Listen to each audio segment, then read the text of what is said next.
parents migrated to Australia in the 70s. Reason being is that they wanted to start a new, fresh life. Obviously, Lebanon was going through a tough time through the war, the civil war, and thought it was a great opportunity to move to Australia. Initially, just to seek work, make a little bit of money, and have the intention of moving back to Lebanon sometime. But my father was sent first initially, and then somehow arranged, don't know what you call it, but my mum was sent down from Lebanon. They got married, and they lived in a household of 3 or 4 couples. So these days it's very tough to live with another couple, let alone 3 or 4 different couples. But they did that really. I guess it wasn't really tough for them. You know, for them their sole purpose was to work, to make as much money as they can, and then move back to Lebanon to raise their children up. But my brother was born. My oldest brother was born in. I think he was born here. I can't really remember, but he was sent back to Lebanon, and my grandparents raised him up. So they worked for about 10 years. They tried to move back to Lebanon. Things didn't work out. They realised Australia was, I guess, the place to call home. They moved back in 1987, and then the following year I was born. But as I said, the sole purpose was to come here to make as much money as possible, to move away from a country that was suffering a lot of destruction. But thankfully we're in this country because, in my view, it is the best country out there. Being a person from Lebanon, his initial feeling would be really tough for them. Trying to adapt to society, to the community. It's a career change. So I guess if I was born there, if I was raised there, I'd adapt to it because you live within your means.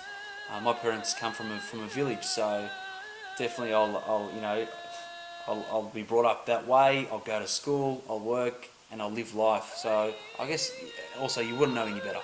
You'll have relatives living in Australia, or you'll have relatives living overseas. You won't know their lifestyle. So, born here, things are a little bit different to those in Lebanon, but I guess they will think the same thing as well when they're born in Lebanon. I think that the one thing I value the most about my culture, about being Lebanese, is just the tradition we hold. My parents came with a strong tradition. They still hold it till today. Being very close family, close knit, real close. We bond really well. We don't cut any ties, and the bigger we are, the stronger we become. So I come from a massive family, so it's something that I value and I will never step away from. We all live in a very similar area, and that helps as well. So just the amount of times we visit each other, when we get invited to each other's house and stuff like that. So just the family, I'm very family orientated, but that comes purely from my parents. Yeah, I'll never lose that Lebanese tradition, but the one thing that I want to raise my kids up to be is to be more educated in their religion. Two different things. People think religion's a culture, but religion's a religion, and being Lebanese is a tradition, and that's one thing.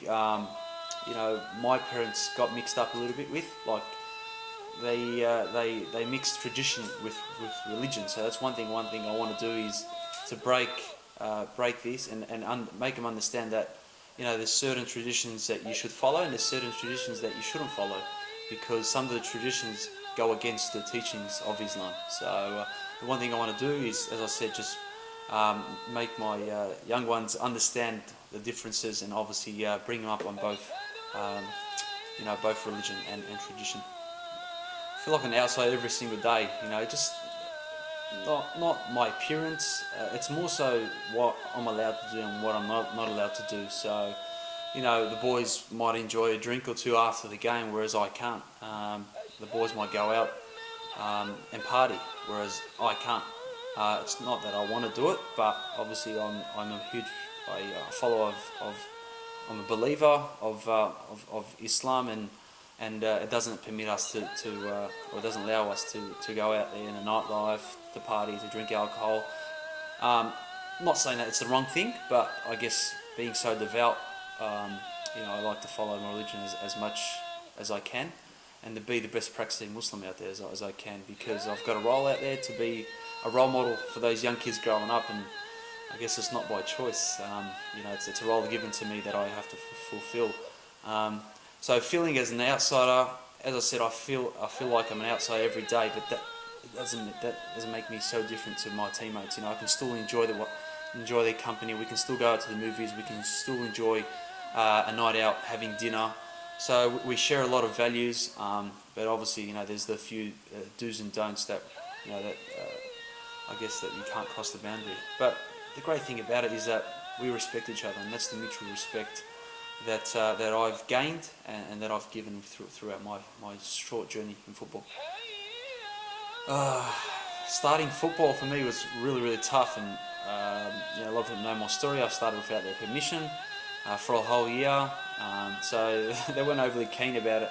Look, taking in mind that they came to Australia purely just to seek the best education for their children, and they thought that sport was a vehicle that was going to drive them away from education, and that was kind of the case for a couple of my brothers.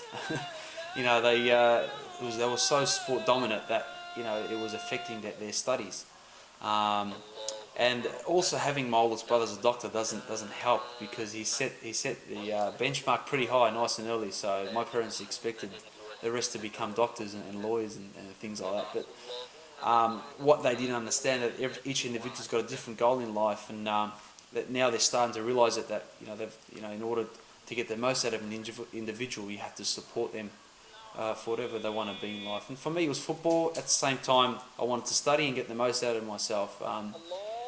So initially they weren't very supportive, but now they regularly give me advice and about what's going on field and off field. So it's great to have this support, and it's great to see that they're adapting to this Australian culture.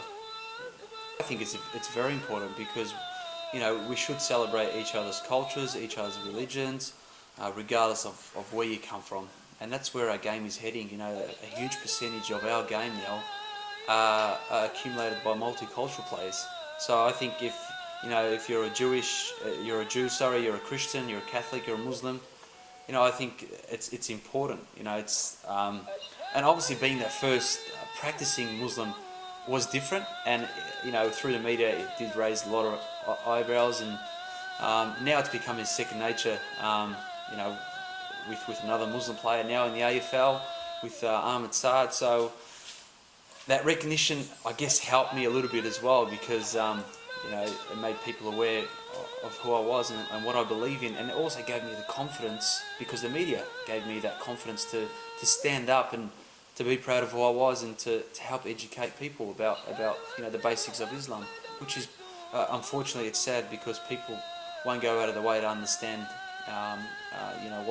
what the basics of Islam is. People just are perceived by what the media has to say, and my role through the AFL is just to give the right impression of what a Muslim does on a day-to-day basis. Well, it's such a dominant sport these days.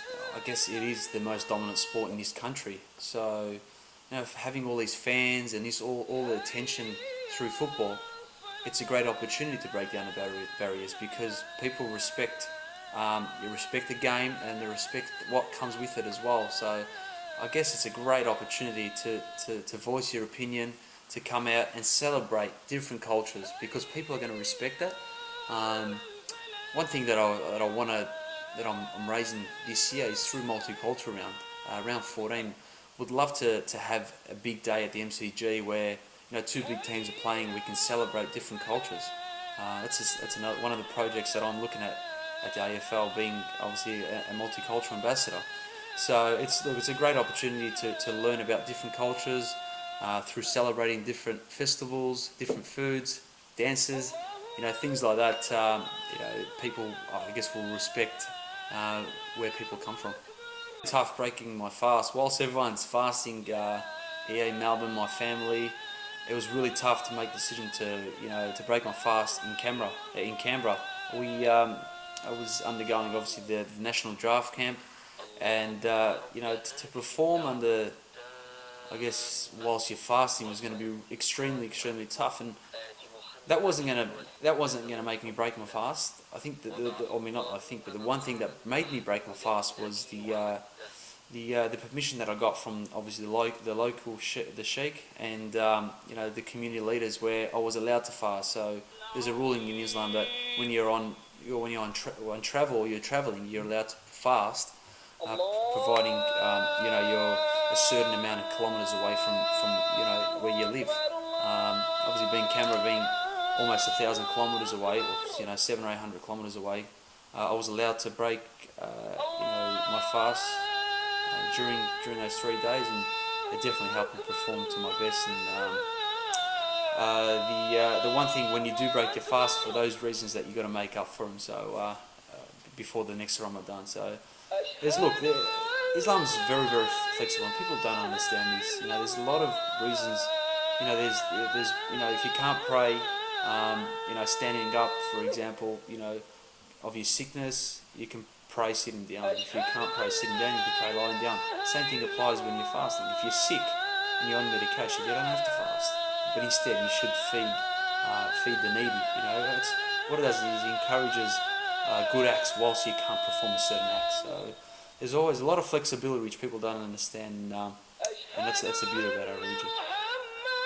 Yeah, the academy was based on the thought that growing up, studying at an Islamic school, we never had the chance to play inter-school sports, and I thought one day if I play football and I make my name, not saying that I've made my name yet, but I guess I've got that sort of that bit of respect through the AFL, whereas it could be a good opportunity to give these kids what I missed out on, and that was inter-school sports. Inter-school sports focusing on football, because that's my field. So I'm using my position through the AFL to focus on the Islamic schools. Last year we had our first year where we played the Bashahuli Cup, and that was based on 6 or 7 Islamic schools throughout Victoria. They played a competition which they really enjoyed, and all the schools gave us the thumbs up to continue in the years to come. So that was very encouraging. We had the government there on the day, and they were really surprised about the turn up and the enjoyment these kids got out of it. So now they've actually funded the program. They've made it a national program where we can include schools, Islamic schools from New South Wales, from WA, from Queensland and South Australia. So this program is becoming really big. The sole purpose is to give these kids a better opportunity, a better pathway to reaching and to succeeding in life. Whether it may be football, it could be just a plumber, or it could be just a community leader. So it's a great program where we want to help these kids grow up and obviously create a better life in the short term and also in the long term. So that cup is to get the kids involved, and through the cup we nominate 25 to 30 students who will be involved in the academy. And as I said before, we give them the elite pathway to becoming community leaders, to becoming AFL footballers, or whatever they may be.